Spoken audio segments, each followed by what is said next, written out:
time to break the tie. I'll live, I'll die, for what is wrong and what is right. I'll take the pain for all the ones without a name.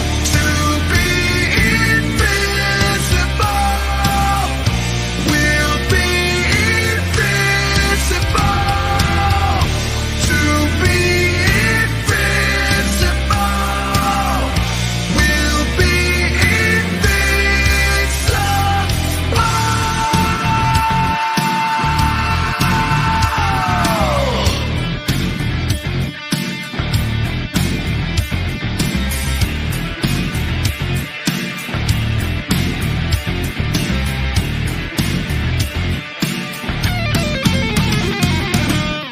Hey guys, how you doing? Welcome back. I got my co-host Pavel the Cat Insider at hockey_2. You can find me, Evan Rev Rennerts at Revenev. Glad to be back with season 4, episode 39, I believe. Yep. We are back here every Wednesday night at 7 p.m. Mountain Standard Time. Remember that we go live, talk all things hockey, not just the NHL. We talk all KHL, AHL, whatever you want, CHL, WHL. We got your content. You can check out our website. Evan's going to give a little bit into that. We are partnered with Sports Empire for all your sporting needs. So you want to look at NBA, the finals just finished. What's going to happen in the offseason? The NFL, the MLB is going on right now. How are the Jays going to do? All your needs, you're going to find it there. You're going to find it with our guys Key and Freddie, who's back, and some of the other gentlemen who do amazing work in the podcast. But we are their hockey content. Check us out. Hey, I did see, though, that I saw Jake get a few things on there recently. They've been adding some of their own hockey content. They've been trying to send us for a ride in a little bit of competition we got. All right, guys. Hey, so our opening song, you heard, we have exclusive rights to Invincible. Check out, they are an electronic infusion hard rock band called Penny Billionaires. They partnered up with us, giving us the rights to our exclusive song. And as our own good friend, Jamie Daskow, beat writer for Flyers Nitty Gritty down in Philly, said only a couple weeks ago, man, he would vote for us for the best intro podcast in all of Podcast Nation. So, hey, we may not be able to talk much else, but definitely we can actually talk around there. As well, guys, we just want to put a shout out there to JR Web Designs. They are also our partner that we have currently working with us. They are our web designers, so go to them for all of your web design needs. If you're planning to get your website up and want a website, he is the guy that you need to set up with. Great prices, very competitive. You're like, well, I don't want someone to manage it monthly. I want a better deal. Well, he's the guy for you. JR Web Designs, he will be the one to look into. And by the way, with that, our site is now up. 2guysandhockeytalk.com. Now, with 2guysandhockeytalk.com, you can go right to our podcast. Some of you might be there right now. Through our YouTube channel, as Pavel mentioned, you can check in there. We have all the platforms. You can find us even on Spotify through the Sports Empire, as well as Penny Billionaires. You want to check out their music that we were just mentioning. All of the platforms we have there of our partners. And then also all of our blogs. All of our blogs. And by the way, we're accepting writers right now. You got to jump in. I don't want to waste the summer chasing writers down, building our team. Right now, I'm aggressively seeking writers. So check out the latest. We'll be able to get it to your platforms, to our platforms, and we're giving you the platform to be able to work off of. And then right below that, you'll see all of our former guests, the former guests that have been on for a period of time. And so speaking of former guests, let me bring on Sean Mullen. Let's just make sure that we're having some connection issues. Are you there, Sean? Can you hear us? It looks like you might be potentially muted. Are you there? I'm here. All right, guys. So here's Sean Mullen. He's going to introduce himself a little bit more in just a moment. So, by the way, all of our former guests, including Sean, are on our website. So you can go follow them, find out what they're doing, get all the latest and all the newest, best things happening. So why don't you go ahead and introduce our guest here, Pavel? We got Sean Mullen. Mullen, how are things going? I'm doing well, thanks. Just out here in Swift Current. So for people that don't know, Sean was on, I believe it was season 2. Were you on last season, or was it season 1 or season 2? You came on twice. I think it was the same season in season 2. I'm going to say it was over a year ago. Yeah. So it was all pre-recorded back then, right? Oh, yeah, probably. Yeah. So, man, no blunders tonight, Sean. You are live. We're out on over 7 different social media streams. So, guys, hey, Ray, how you doing, man? You got any questions? Someone has feedback tonight. Which one of us has feedback? I'm hearing that too. I'm hearing it as well. I muted myself, but I think you know what? It might be me and my phone sitting right down below here, guys. You never know. It might just be me. Ray, is that? Give us the kickback there if we need any more.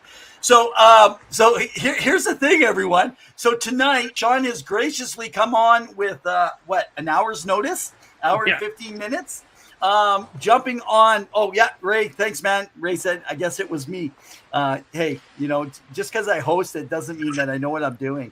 But what's happened tonight is Tim Peel, retired referee Tim Peel of the NHL, had to have a last-minute cancellation.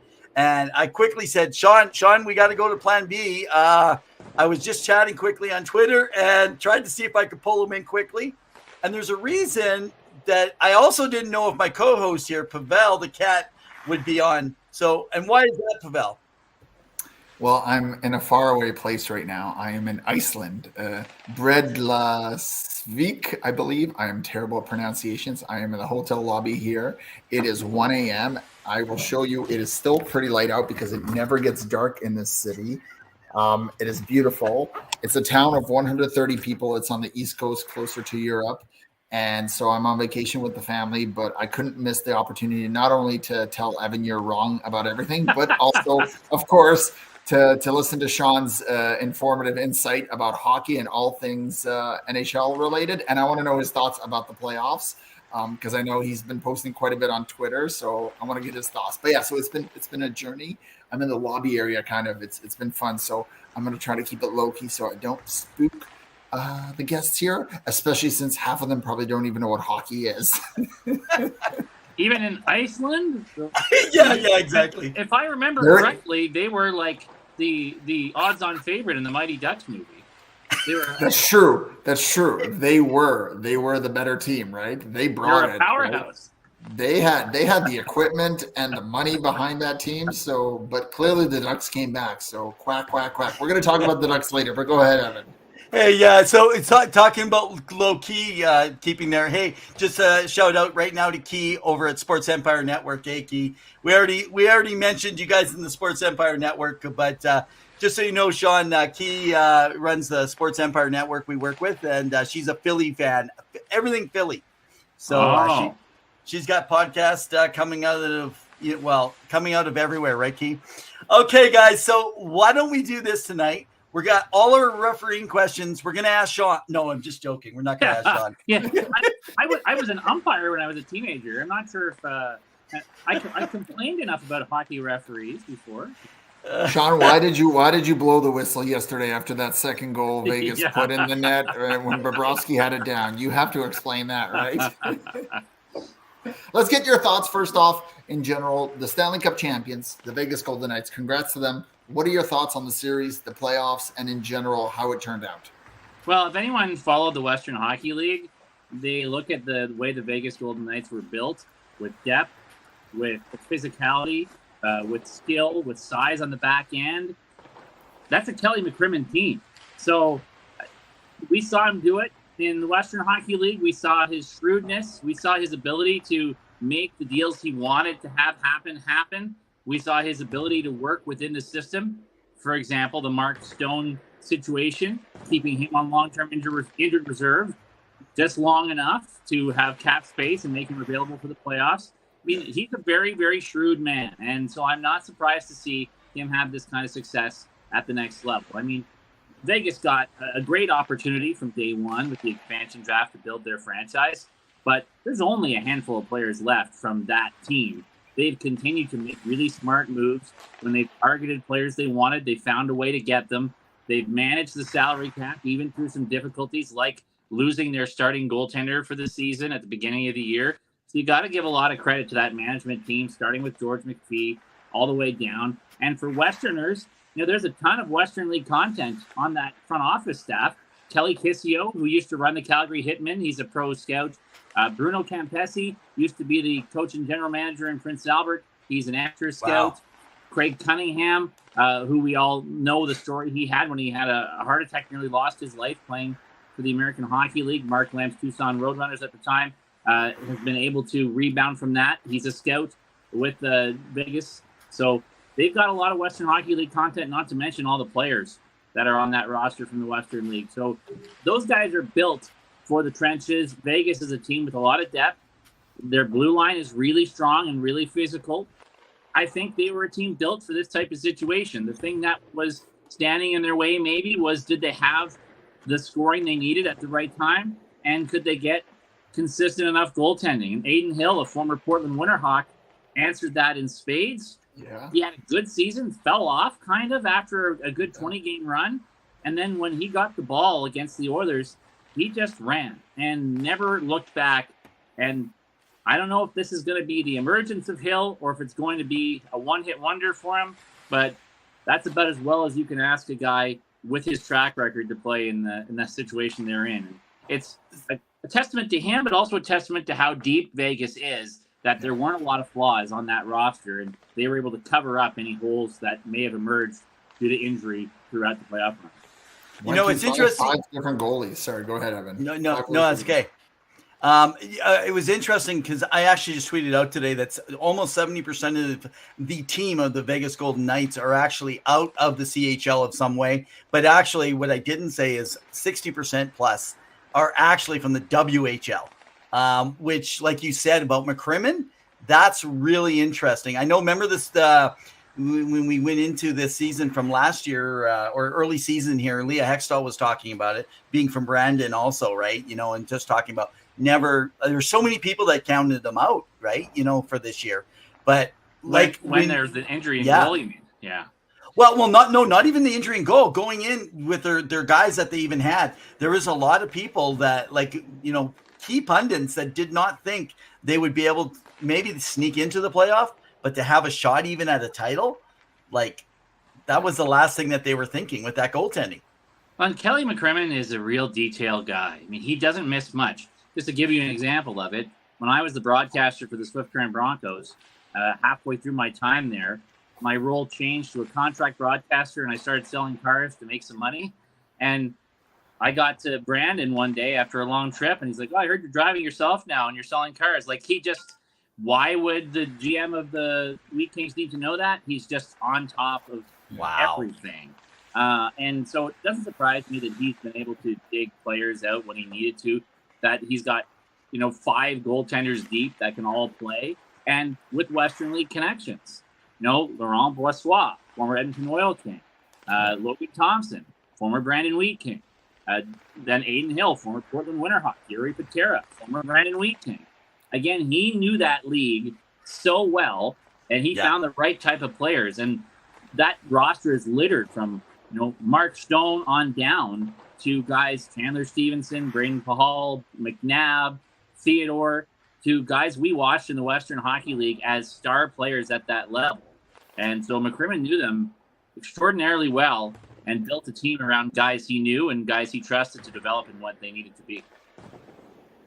Wow. So interesting enough. Okay, so we're going to go into, I wanted us to talk today in our switch of plans here for today's show, talk around them, because you talked about ruthlessness. You guys both talked about that aggression, that the way Kelly McCrimmon builds this team. One thing is there was been a lot of talk really about, and they're very unapologetic about it, they are impatient.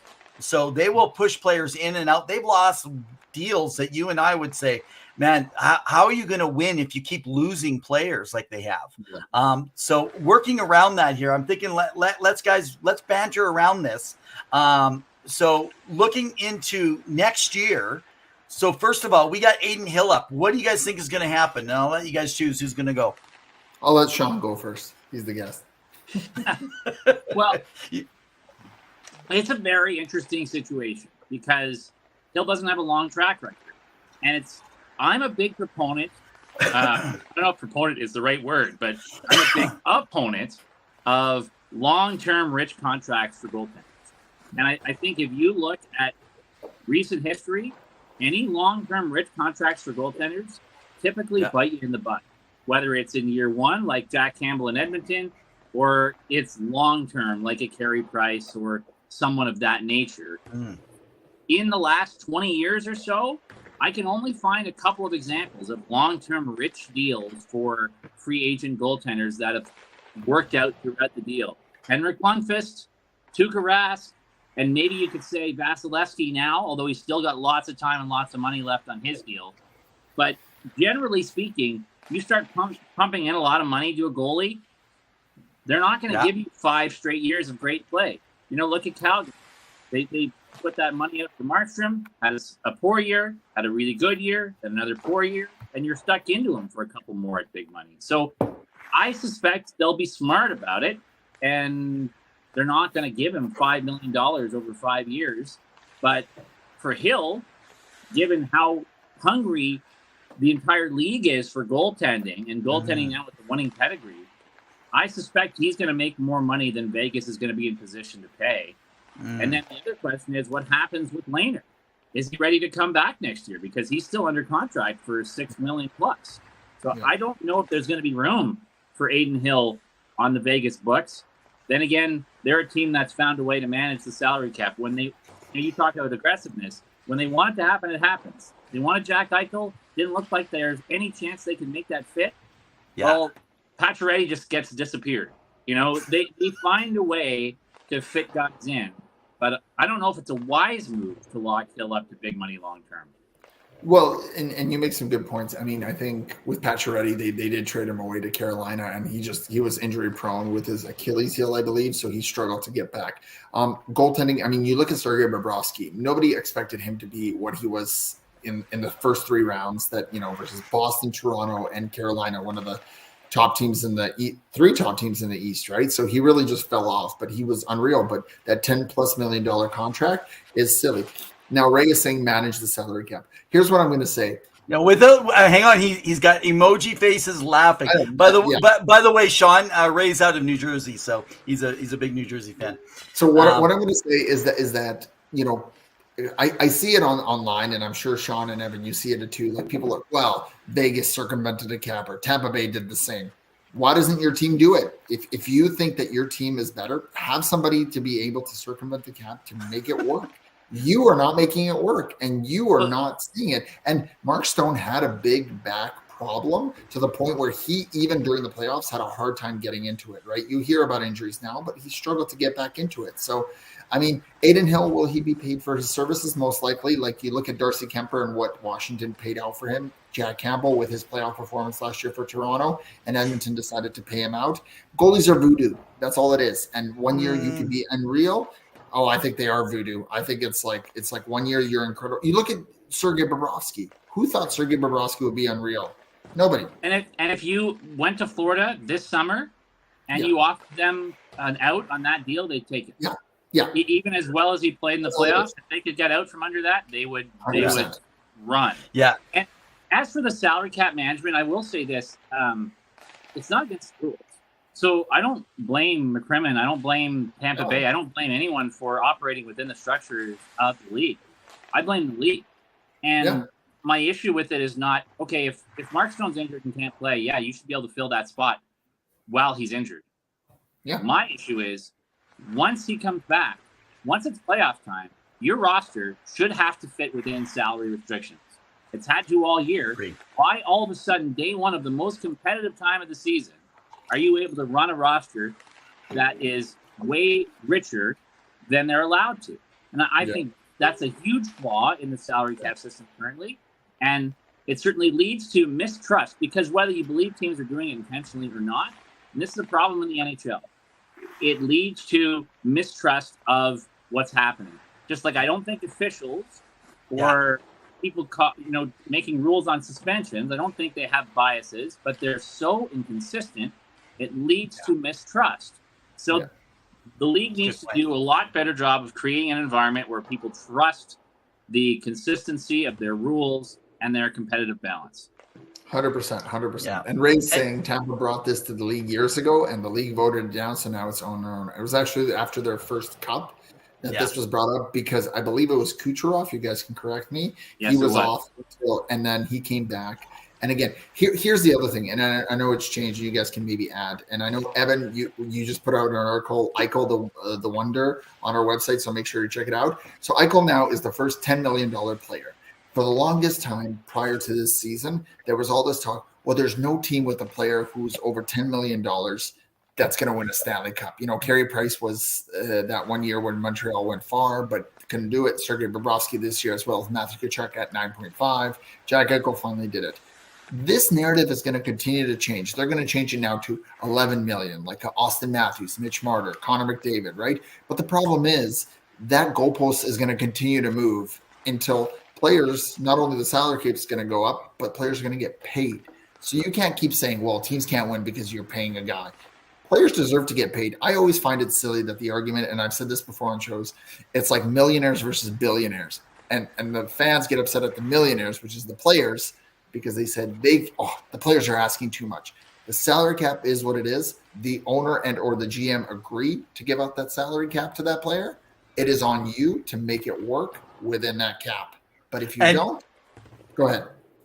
And this is where we are not agreeing on the same thing, because I think the millionaire has no risk. I think the billionaire has all the risk. So when you have all the risk, you make the more money. So for me, the players, they're just as much like, to me, this is not on the owners. I'm not in agreement with that one. There's no risk, actually, not in the current system.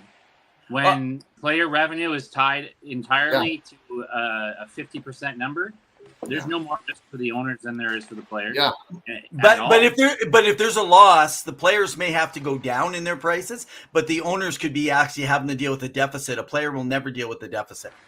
That's the difference, is what I'm referring to. If you have a losing team, and now, and I understand that the league props up the rest of the league. I get it. With the risk. There's insurance and those things in place. But if I'm putting, let's just say, okay, we got Ottawa, right? You know, just come in. So we got $1 billion that's sitting there. That, you know, what's that? Talk about DeBrincat if you want. If you want to pay him big bucks. Yeah. No, but I'm just talking about the risk factor. When you're putting that kind of money, most of these guys, they have that money and it's available, but you're still talking about moving money, and there's still interest numbers, and there's a lot of things that go into it. They're taking a large investment of their money and putting it down. Whether there's a lot of other places they can invest it in rather than hockey. Obviously, it's looking more and more as hockey continues to increase, it changes. But I mean, this is a whole different piece, though. Obviously, this is a whole different piece. I'm going to say that. Go ahead, Sean. Go ahead, Sean. Yeah, go ahead. In terms of the money the players are getting paid and whether you can be competitive with star players, I would go even further, because to me, those are the guys you can't replace. I'd pay Connor McDavid every cent of the maximum to have Connor McDavid on my team, and then I'll build around that, because he's the unique entity. There's enough guys out there. You know, you look at Janmark or Bukestad or guys like that, you know, because the salary cap priced certain players out, you can get guys on deals. You can fill your roster out with cheap options if you're smart. Guys on the rebound, guys coming off injuries. Like this summer, a Connor Brown will be a great find for somebody, because you could sign him to a contract where his bonuses don't even count until next season. So, you know, that's a guy you can fit onto your roster. And by the way, a former McDavid teammate. But you can't find superstars. If I'm going to have to pay Leon Draisaitl, if I'm the Oilers, $13-14 million, that's fine, because he's one of the most unique players in the world. I think you can win with those guys. And the teams that have won without, I mean, winning is hard. You know, Tampa Bay got off a great run, but you look throughout the league, there's some great teams that take a long time to win. Ovechkin didn't win until he was in his 30s. So this is the most competitive. It's the most competitive the NHL's ever been. I don't think having really good players who happen to be a little more expensive, like superstar players, franchise players who happen to be a little more expensive than really good players, is holding anyone back. It's how they manage the rest of the team. Yes. It's the mistakes they make deeper in that lineup. And for, you know, teams like Toronto and Edmonton, it's not Matthews, Marner, McDavid, Draisaitl. Those guys aren't holding them back. It's the errors they make throughout the rest of their roster, in their drafting, in their developing, the bad contracts they've signed. Those are things that are keeping them away from winning. So I would also go ahead. beyond that. Say that it's even some puck luck. There is luck in hockey. And again, we talked about it just a little bit earlier. Adin Hill came out of nowhere. He was struggling. He was the third string goalie, and now he came out against Edmonton after Laurent Brossoit went down, actual injury, and played out of his mind. Who expected Adin Hill? The Panthers started with Alex Lyon, and Bobrovsky led them to the final. It's luck. You get hot, lightning in a bottle. You get hot at the right time, and you bring it out, and this is what happened. Matthew Tkachuk. Nobody expected Matthew Tkachuk to perform the way he did, and now he's a superstar. I know he's a Hart ballot nominee, but he just came out. Sorry, your thoughts, Sean? I'd go as far as to say that if Pietrangelo doesn't two-hand Leon Draisaitl, Edmonton wins that series. I believe that firmly. I think that changed the complexion of everything. I don't think Leon was the same. They never talked about that, but he didn't play. He wasn't right the rest of the series. There's something wrong with him still. Edmonton got their heads, their mental focus changed. They lost their best defenseman for the next game because of it. That reshaped that entire series, and they still outplayed them for large portions of the rest of the series. I would say second best defenseman. I'm going to say Ekholm and Bouchard were better than Nurse. I'm sorry. Well, they're the defenseman that plays the most minutes on the team. Let's say that. So that was a massive change for them, more so for Vegas than for Vegas, who had a deeper blue line. So there's a lot of factors involved there, but I firmly believe they were right there. And you're right, puck luck, situations that happen. If they win that series, they win the Stanley Cup. So do you go at that team and say, well, we have to change everything? And the same with the Maple Leafs.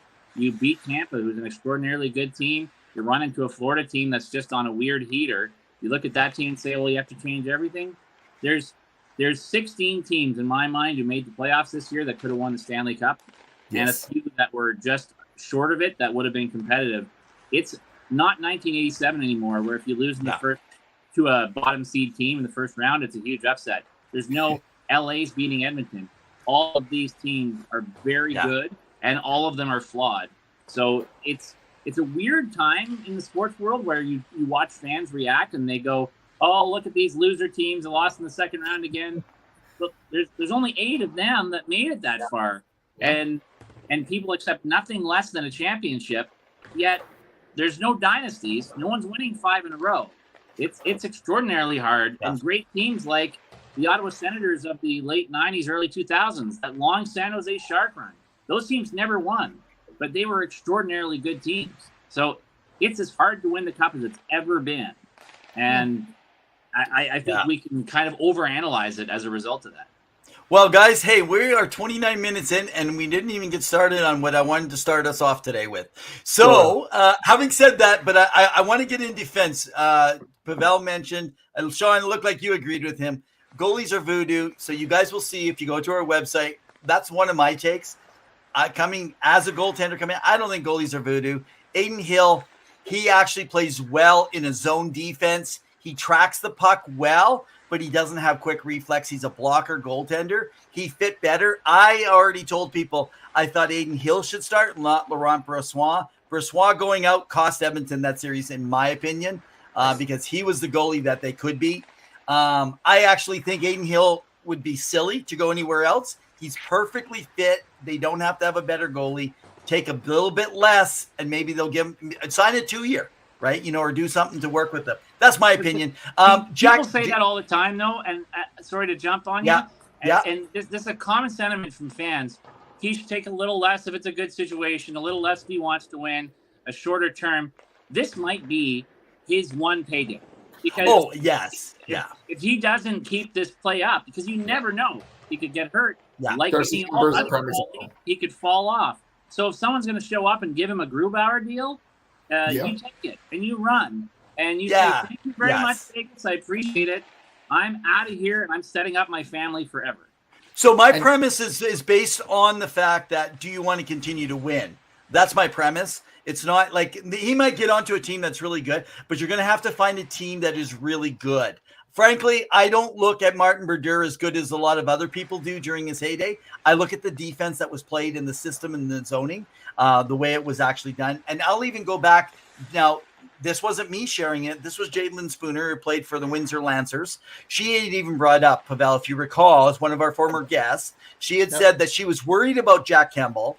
And if you look at the position of his hips, right, you knew right away he was not good at being able to position himself in time.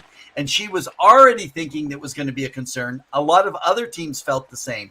Now, of course, Darcy Kemper was the other option, and there wasn't a whole lot difference in how he played the game.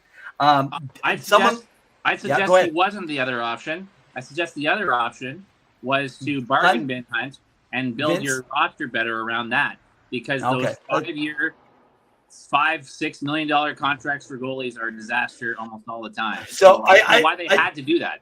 Yeah. So was there only really Vince Dunn that was also out there, and he hadn't had enough experience? So, like, I don't think there was much left for the Oilers to look at. I don't think you had to go to a guy like that. I think you could have got 3 middle of the road type of guys and hope that you could have signed Aiden Hill. You could have. You could have got Eric Comrie, who ended up being hurt, but he had a great start to the season with Buffalo. Now, in all fairness, and then finished as their third string goalie in Buffalo. Yeah. Like, he ended up not playing as good, and now his future's uncertain. He may go back to the AHL. I do not think Aiden Hill would have played well in the system. And as I mentioned often, when a lot of times they do the capology stuff, that like the teams, one of the things management do is they do put a certain amount of money. They're not going to invest higher and have a small amount in their goaltending. They still have a rough figure that they put into their zones. I want to talk. Okay, I just want to bring one thing. Finish. Yeah, do that.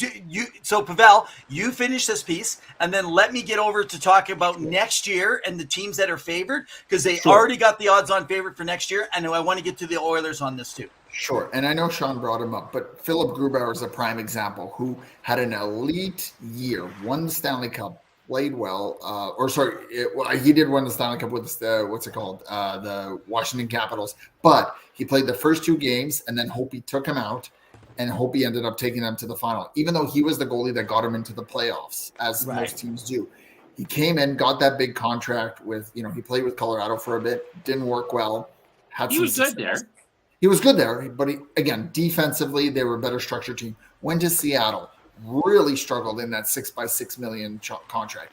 This year, against the Colorado Avalanche, he excelled again. He played out of his mind. And then he took him on a bit of a run. Granted, he fell against Dallas, but he really brought it out. Again, this notion of voodooism, like, goalies have to get hot at the right time. And sometimes it's that right vibe and right feeling, and it brings it into you.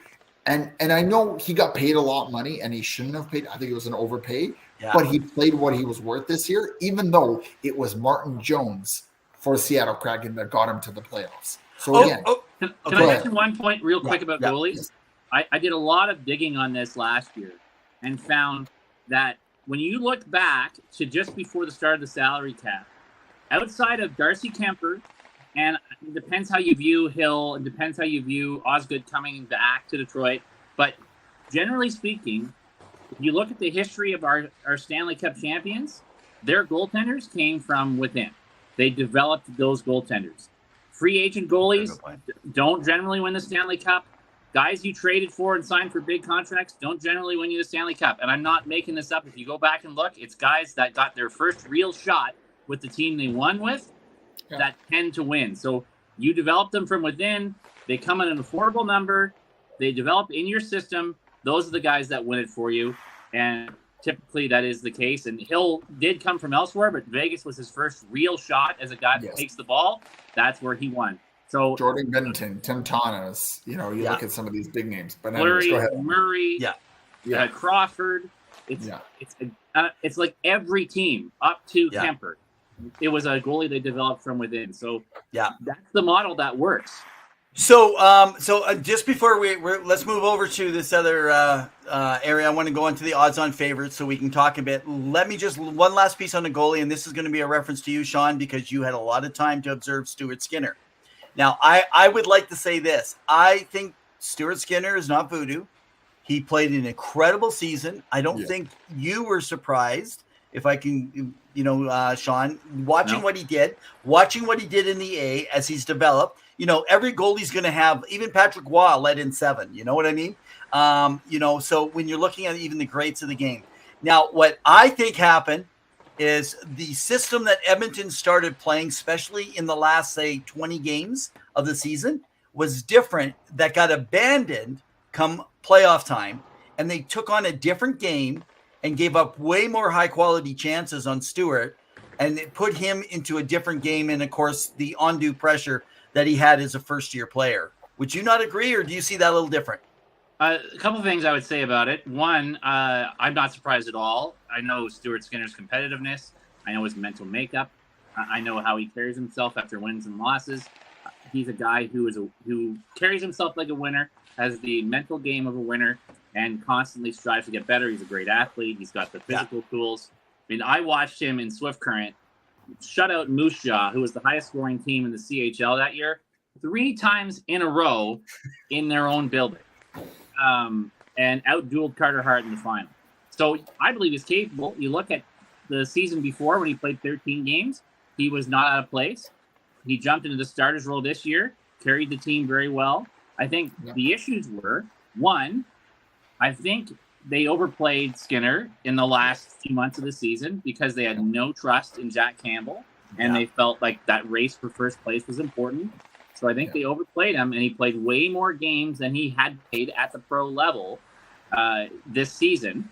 And then jumping into the playoffs, didn't have enough rest leading into it. 1. 2, that's a new experience. You can look at some legends of the game, and there's a number of them. If you go back and look at their first playoff experience, whether it's Carey Price or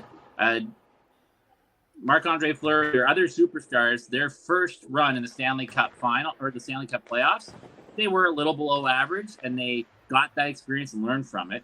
At the same time, I don't think Skinner was the issue. I don't look back and see a lot of goals that got let in from shots down the right wing, like Patrick Lalime against the Toronto Maple Leafs. This was quite often a lack of coverage in front of the Oiler net that left them in an odd numbered situation in front of their own goal. Huge mistakes, missed coverages, stuff where you hope your goalie can bail you out, but not a situation where the goalie blew it and let goals in that he shouldn't have. So I'm very confident in Stuart Skinner. I just think you have to have somebody with him that you're going to trust enough so that he's not playing 65 games next year as a third-year goalie. So Campbell, if he's going to stay in Edmonton, he's got to play 35.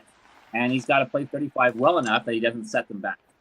Yeah, fair comment. But I would like to just say that I think that when I talk about goalies voodoo, I think that there is predictability. Some need a huge workload. Some don't need a big workload. Some work better with being a more of an athletic goalie. Is a prime example. Right? He likes to play. He likes to take a lot of shots. If you watch Pekka Rinne play, he gets better as he gets more shots against them. So Ray wants to know.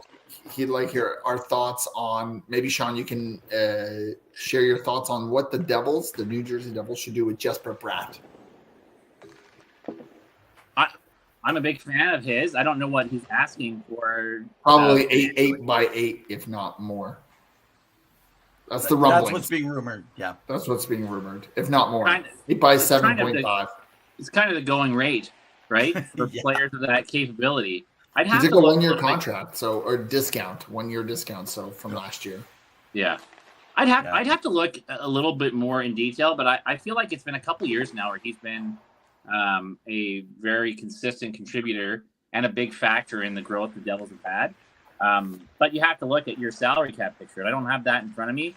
I don't know what else they have coming due and what other priorities they have to deal with. To me, he's a core piece for them. And they have a lot of up-and-coming guys. They just got rid of Damon Severson, who went over to Columbus because they could not sign him. They have, a lot of young guys. Luke Hughes is coming up. Their defensive core is going to be shored up. I know they signed Jack Hughes, who's been an elite player for them, an elite center, who probably could be a Hart nominee, if not winner, in the future. If McDavid wasn't in the picture, he'd be there. And they have some big decisions about their goaltending. Mackenzie Blackwood and who's their other goalie, Evan? Akira Schmid.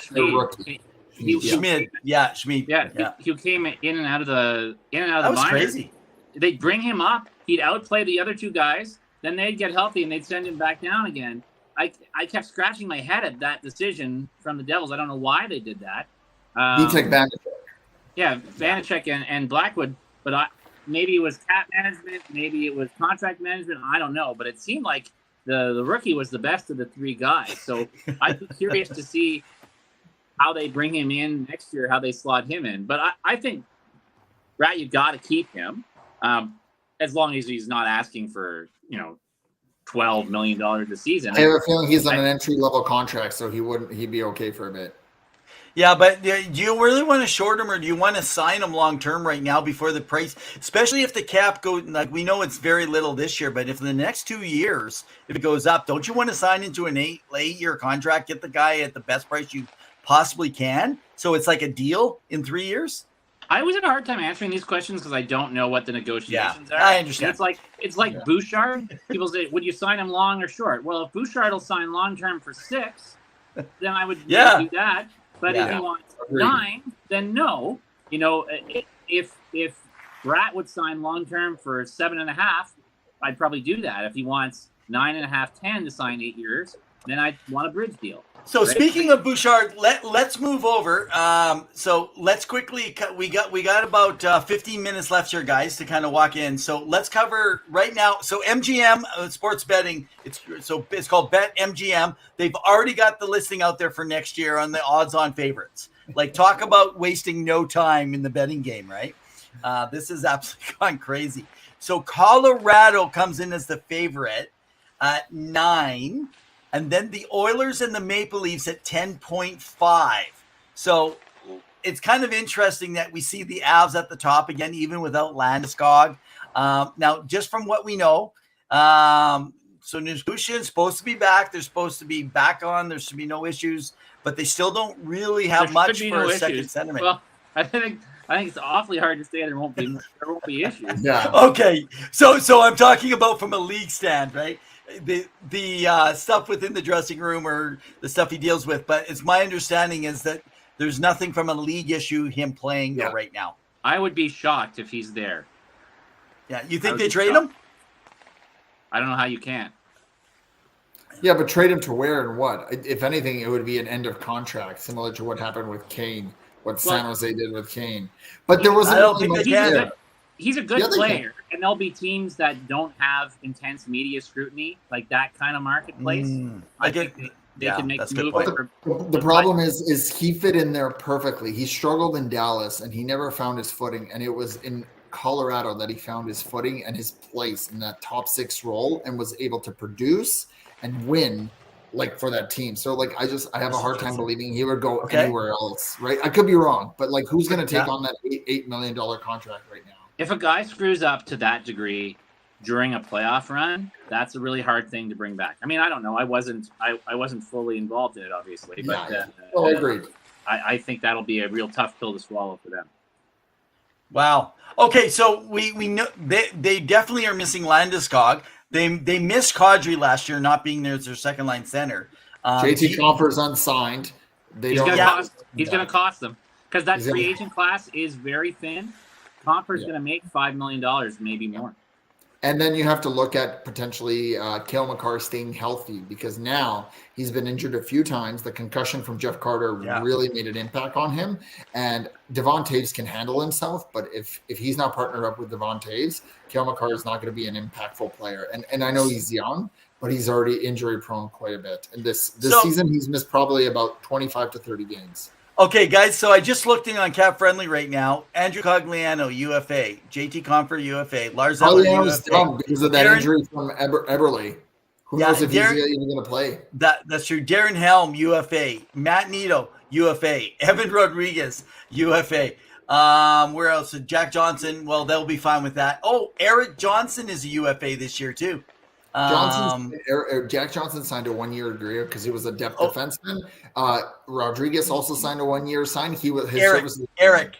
But Eric is a UFA right now on Cap Friendly. It shows us he's the assistant captain on their back end. Eric Johnson's a good defenseman. So was Jack Johnson on the team? I know he went to Chicago last year and then he got traded back to who? Sorry, Jack Johnson. Yeah.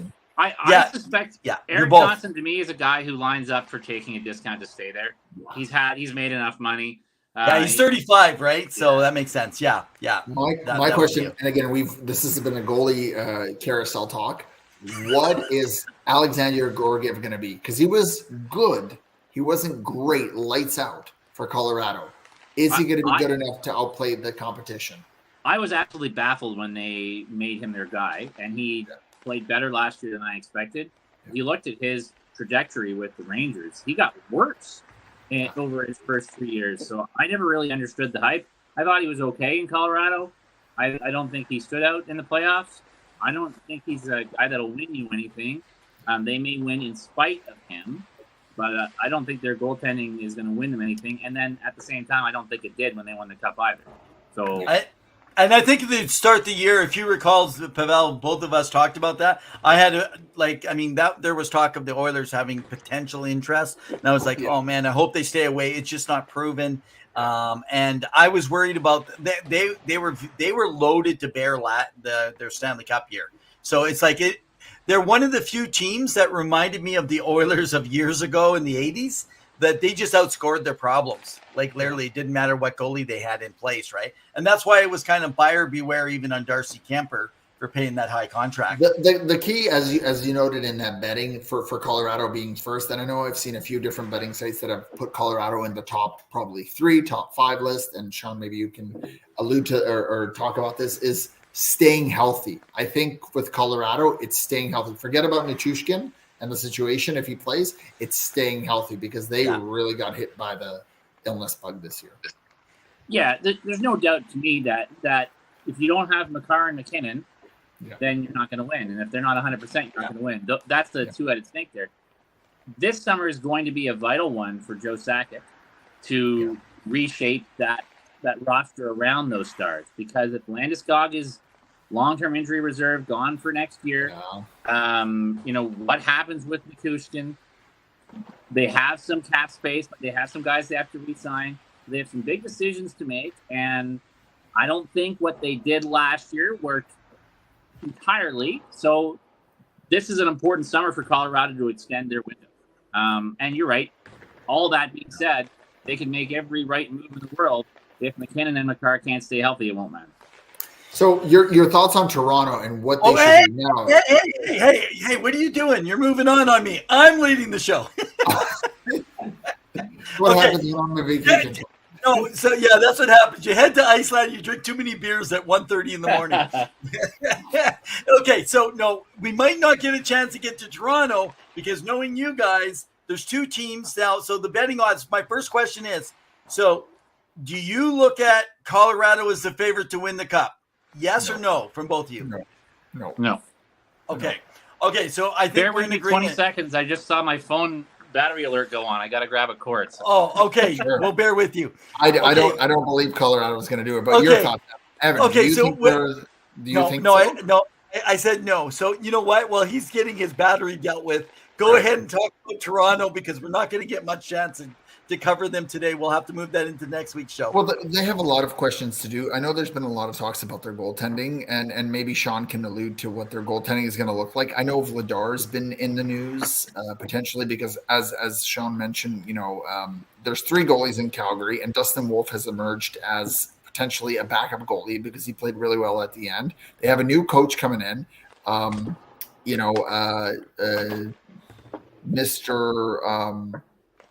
Mr. Huska has been selected as their coach, WHL winner, great cousin of a friend of ours, Brett, who's been on the show before, so that's excellent. I think your second cousin, Yeah, and then Vladar is there, Dan Vladar, who came over from Boston, and he's got some opportunities to make an impact, but I feel like he's going to go on given that they've, they have Markstrom signed, but maybe there's a conversation, and I know Elliot Freeman discussed this, about potentially trading Markstrom.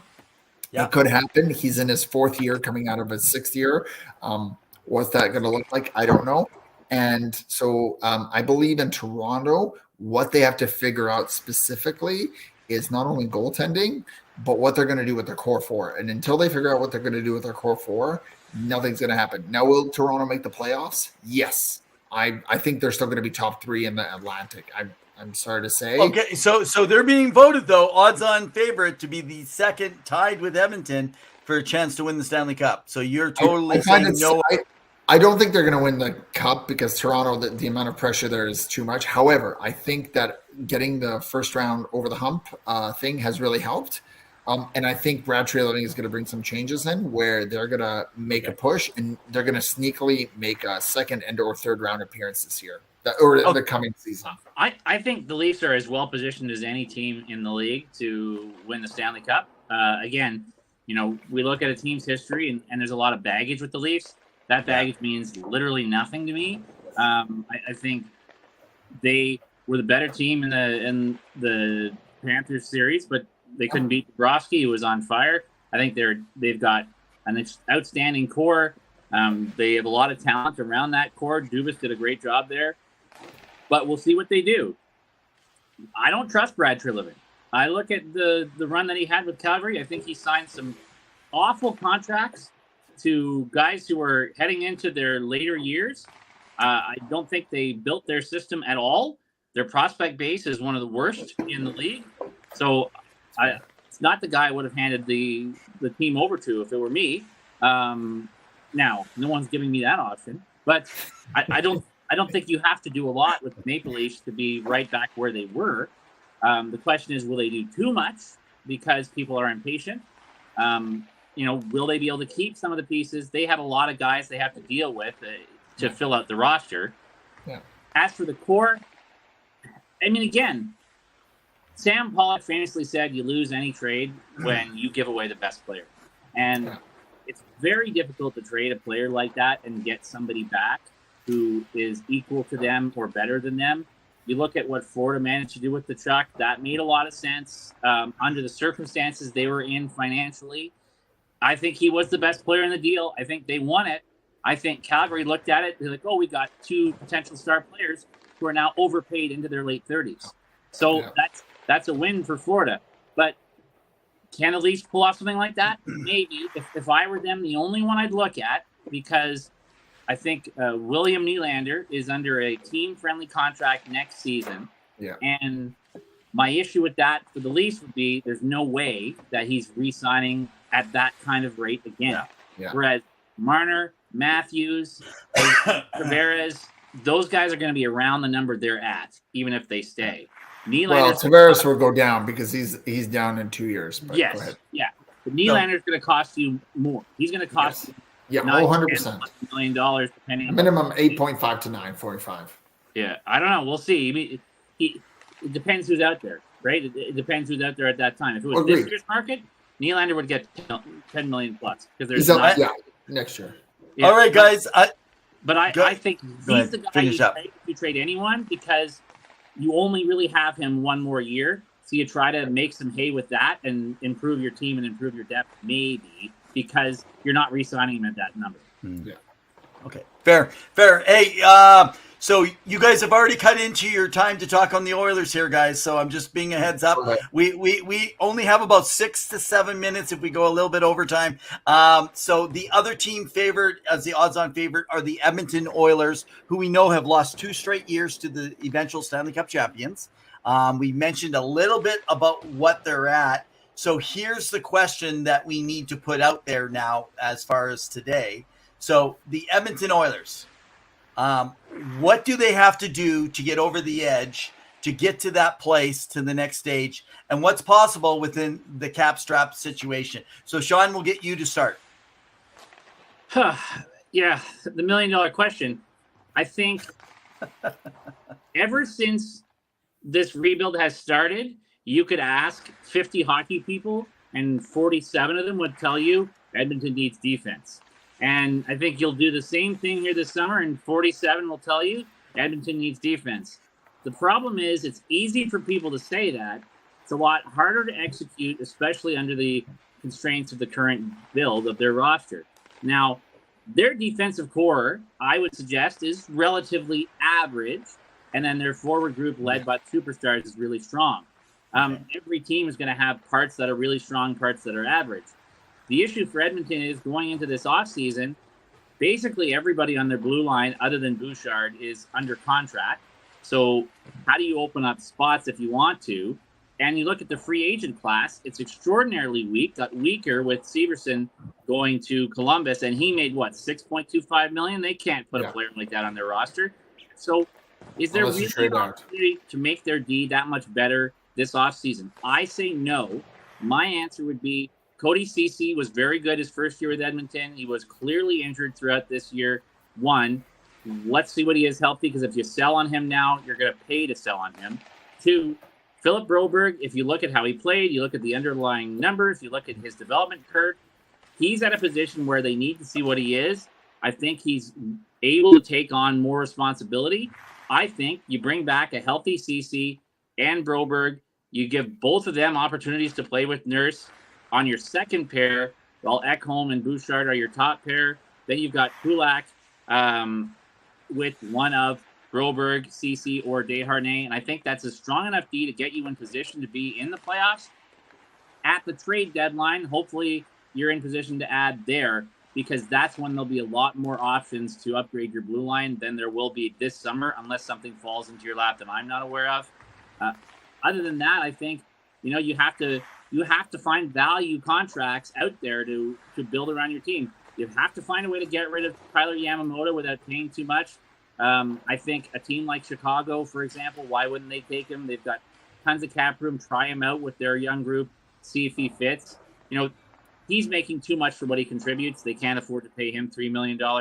He's got to go if there's any way of rebuilding your roster. You got to bridge Bouchard. You've got to find some forwards to fill out the roster that have potential to be really good. Like a Connor Brown, I think, is a great example of that, who can jump in there because coming off injury and circumstances of wanting to build his value up on a one-year deal. Those kinds of players, I think those are the kinds of simple moves you can make. Whether there's a big home run swing or not out there, we've heard a lot of talk about Philly. But to me, the simple way forward is to keep your contracts down, find some guys who are deals that want to build their value back up, run your blue line the way it is, and then plan to upgrade that D-core at the next trade deadline. And I think Skinner's your number one, but Campbell should be better than he was. And I think you'll be fine. Whether you can take the next step that way or not, I don't know, but I don't know what the home run options are out there, what the big deal options are.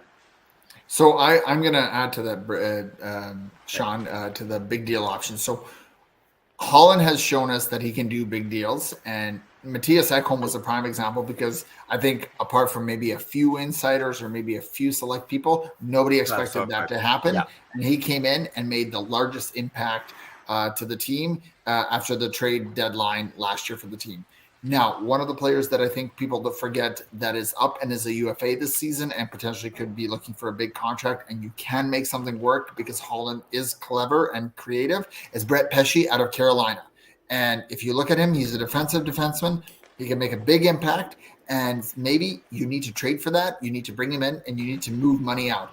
You look at Kyle Dubas and what he was able to do and move money out, whether it was Patrick Marleau's contract or other players where he's like, I can't have this money in here, and I need to bring in some other guys to play.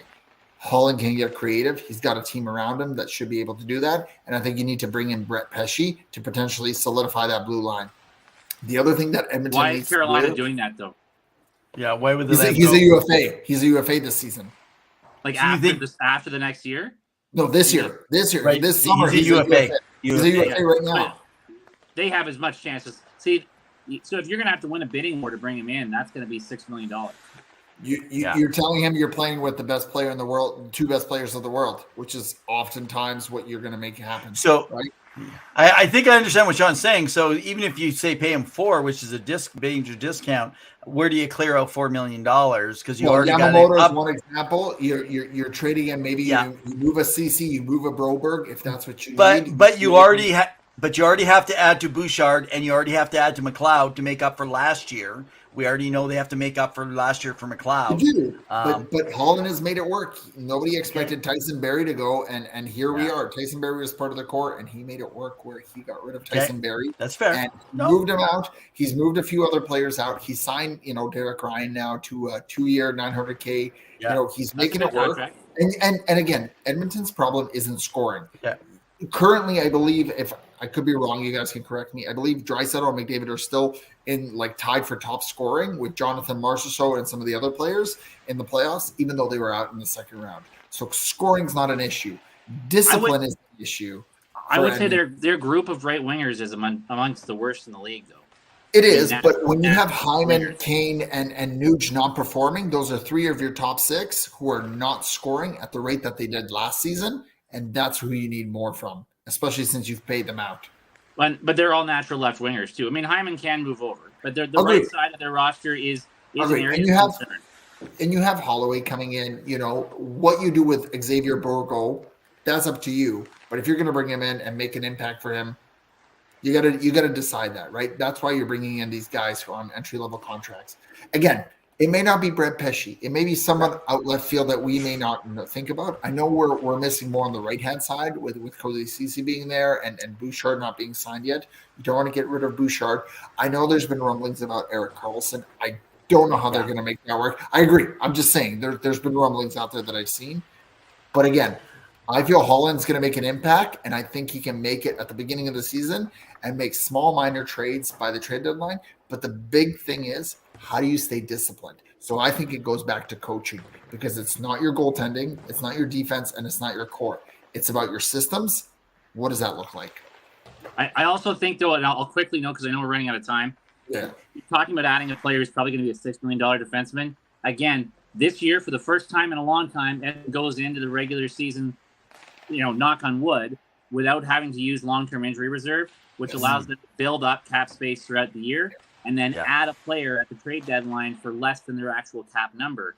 So, again, I think they have the group on the blue line that can get them into playoff position, and it's much easier to add that player that can help take you over the top. That's a $6 million player come March, when you can bring in that cap number at a discounted number because you haven't been on LTIR, than trying to find a way to finagle that this summer.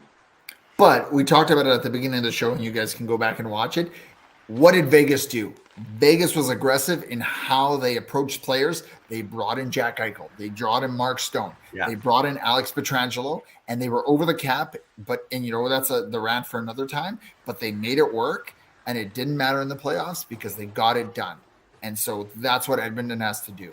You have to find ways to maneuver the cap in order to make it work for you so that you're under it and you work it until the playoffs start. I still think Edmonton is a playoff team. What that looks like in the end, I don't know. So you mean Stanley Cup contender is what you're saying, not playoff, right, team? Well, yeah, Stanley Cup contender. But I think I would say doesn't matter who you are.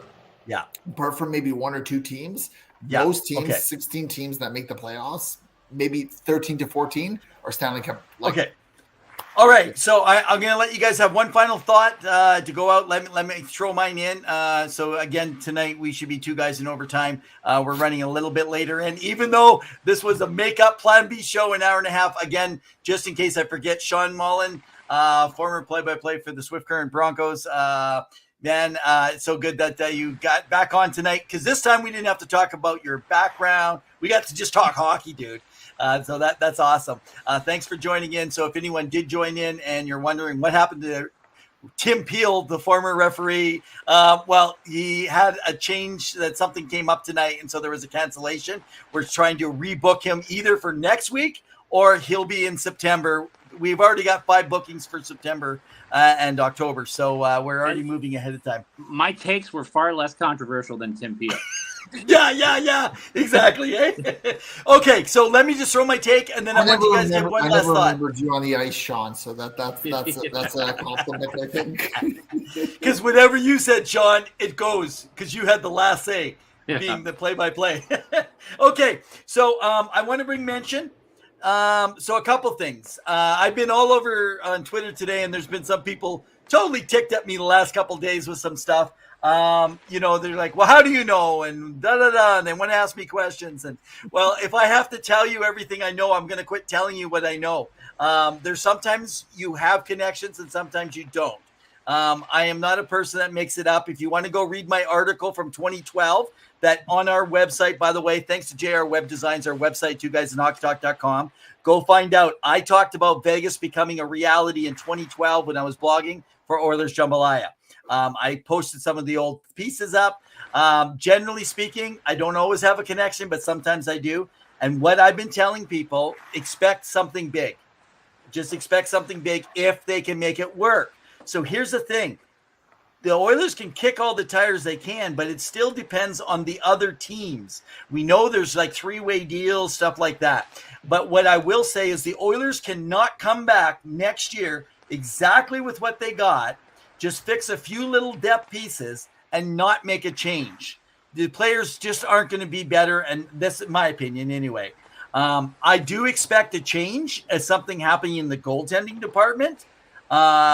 We do know, all I'm going to say is we do know that there's a lot of tire kicking when we've heard the name Philly mentioned. I know a lot of people have been talking about Konechny. It doesn't make sense. That's how actually tonight Sean Mullen and I earlier on Twitter were connecting. Top right, you're bringing in a guy that makes $5 million plus. Why are you bringing in a top right wing when we still need help on D and in goaltending? You're not going to get rid of Stuart Skinner. He's the future. You know that. But how do you get rid of Campbell? Again, this is more talk and conversation. All I'll say is Carter Hart is from Sherwood Park. I'll leave you with that part. But let me talk about that defense, whether they can change it or not. I want to bring up an article that was written today in the Edmonton Journal, and it was brought back to something that was said. I think David Staples posted it, if I believe. And it came back, and it was about Marchessault being interviewed in the Game 6. And Marchessault said, if we keep bringing pucks to the net, we know how they play man-on-man in the D zone. So we just have to beat our guy to the net, and we can get bounces. It's called they played zone. Our guys play man-to-man. You take Nurse, you take Ekholm, you take, CC, any of those guys, and you start making them move around man-to-man, they're going to play with you on that. And this is where I think Woodcroft came up short. It's a lesson learned. I think just like with Stewart, he was under enormous pressure. There was lessons learned on how much they played him. So I do think some things will improve, but I think it's going to be defensive zone structure. And I don't think we're going to see anything on defense unless, as I think, Sean, you mentioned earlier, maybe they can do something by trade deadline, potentially, maybe to bolster something. I think you got what you got. I think they're going to play around with that top six. But I think if they're going to change anything, we're talking on goaltending. Because I'm telling you, they cannot come back with the same duo and go and try this again next year when you're going into a contract negotiation in another year or so with Draisaitl. You've got to do something more. That's my thought. Anyway, you guys, one last thought from each of you, and we'll call it a wrap. It's been a hell of a season. I've enjoyed it. I know people can harp on what it was, but I think there's been a lot of storylines, a lot of highlights, and it's really elevated some players like Jonathan Marchessault, Matthew Tkachuk, amongst others. Miro Heiskanen, just like out of Dallas. Like you look at some of the players that have come out of the playoffs and just been impactful and made a name for themselves. So I look forward to the offseason because there's been a lot of movement already. Columbus, I'm looking at you and what you're going to be doing. And I'm looking forward to seeing the offseason, the draft, which we're going to cover, and what the new season is going to bring. Because honestly, like this year, I think that there could be a new Stanley Cup champion next year. Completely wild. I don't know who it is. Sean. My final thought would be, and I think this is maybe a bit of a boring thought, but as I continue to watch this sport develop under the cap and the system that we have now, my feel is everybody overreacts to the last season, especially among competitive teams. Yeah. When you're right there, you're a bounce or two or a healthy player or two or a matchup or two away from being a champion. Last Vegas wasn't even in the playoffs, and they didn't change a whole bunch before coming back and winning a Stanley Cup because they weren't really in a position to change a whole bunch.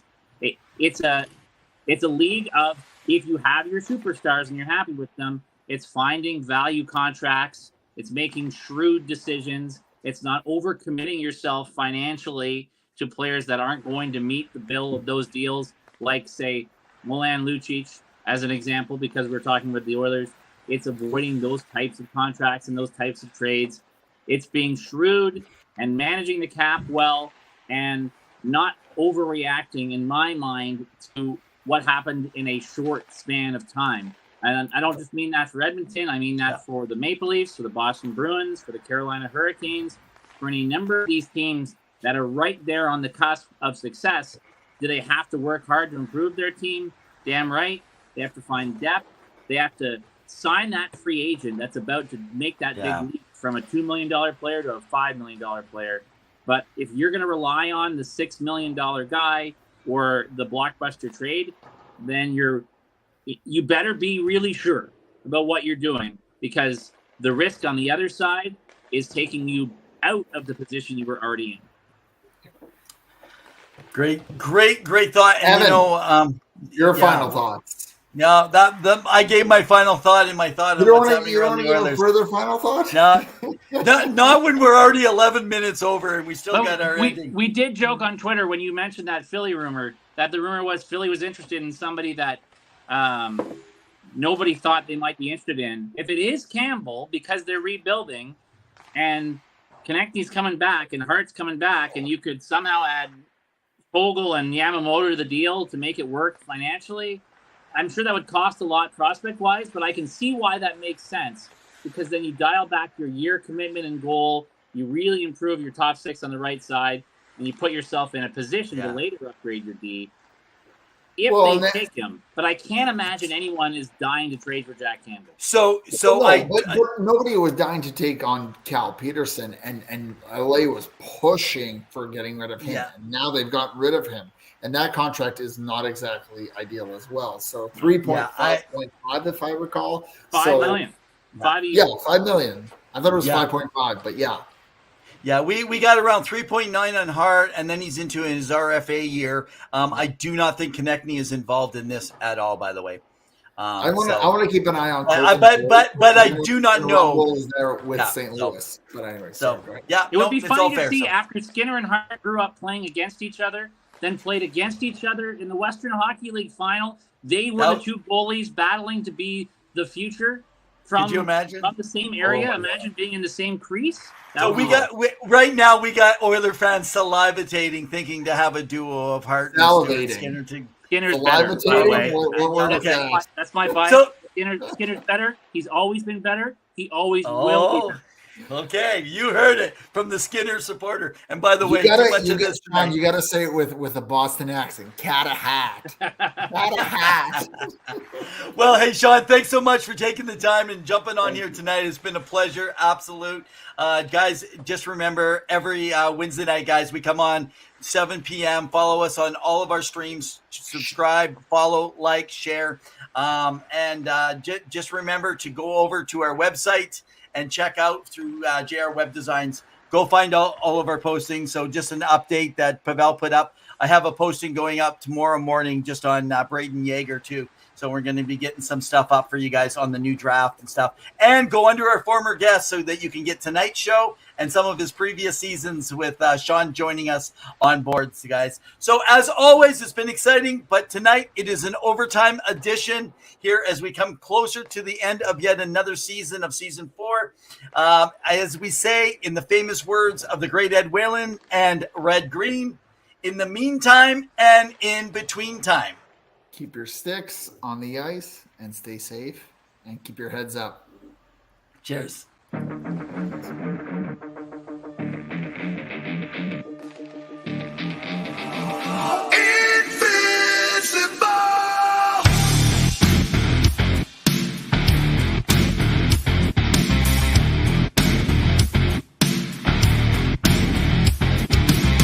I'm just so sick and tired. I'm hanging on a wire, a foot over the fire, and it's burning. I can feel it inside. Done with the same cliche, done with the day after day. There's got to be a way. Now is the time to break the tie. I'll live